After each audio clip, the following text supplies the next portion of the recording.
Bharatiya Janata party के कद्दावर नेता और उत्तर प्रदेश के केसरगंज से पूर्व सांसद ब्रजभूषण शरण सिंह महिला पहलवानों के साथ यौन शोषण के मामले में दिल्ली की राउज एवेन्यू कोर्ट से देखिए बरी हो चुके हैं, जिसके बाद हर तरफ चर्चा है कि आखिरकार अब जो ब्रजभूषण शरण सिंह का पॉलिटिकल करियर है उसका क्या होगा।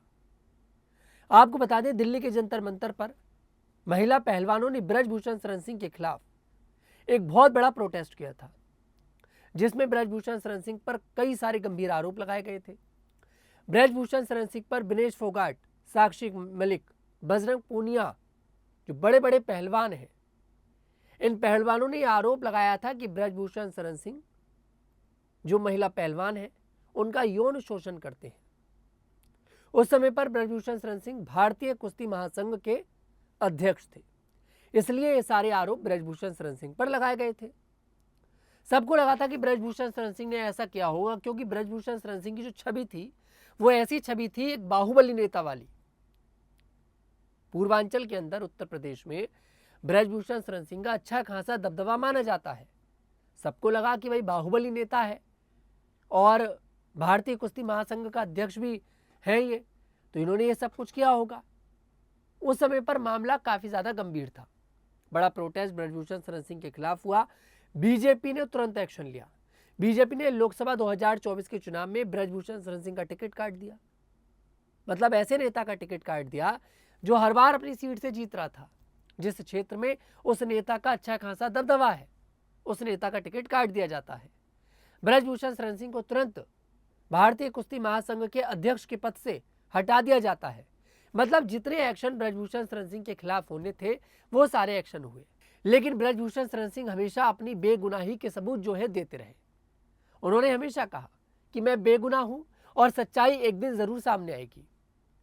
एक बार ब्रजभूषण शरण सिंह ने यह भी बयान दिया था कि जिस संसद से मुझे जिस तरह से निकाला गया, मैं उसी संसद में फिर से वापस लौटूंगा।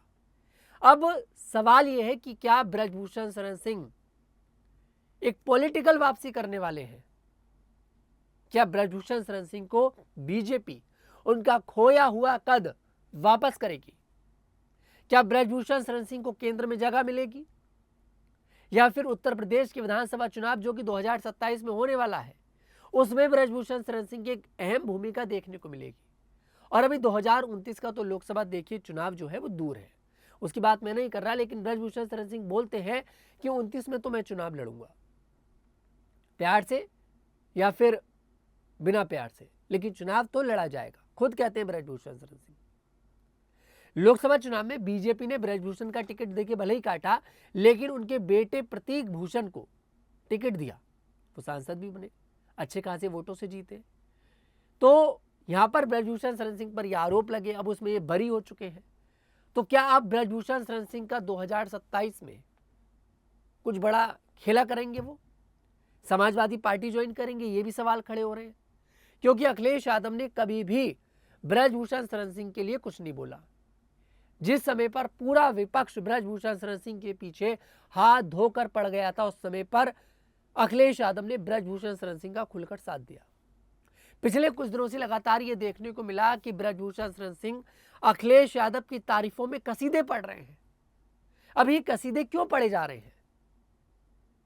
अब 2027 का चुनाव ही बताएगा कि भाई ब्रजभूषण शरण सिंह का अगला कदम क्या होगा।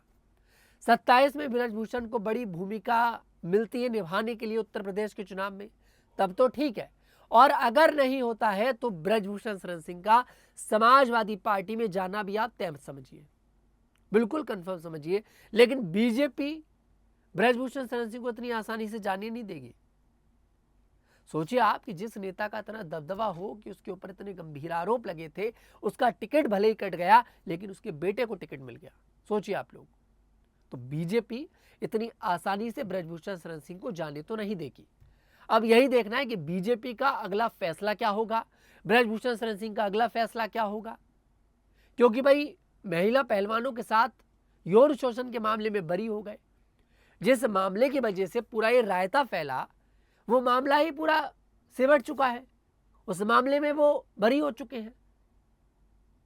तो फिर अब कहीं ना कहीं उनका जो पॉलिटिकल कद है वो उनको वापस करना पड़ेगा। जनता ने चुनकर भेजा था, फिलहाल देखिए, टिकट काटना ना काटना पार्टी के हाथ में होता है और उस समय पर ब्रजभूषण शरण सिंह ने खुलकर पार्टी का ही देखिए साथ दिया। लेकिन अभी ब्रजभूषण के तेवर जो हैं थोड़े थोड़े बदले बदले नजर आते हैं। फिलहाल देखते हैं कि आखिरकार आगे क्या कुछ होगा। मैं तनुज दीक्षित फिर आपसे मुलाकात करूंगा, तब तक के लिए हमारे साथ देखते रहिए न्यूज़ 15 उत्तर प्रदेश।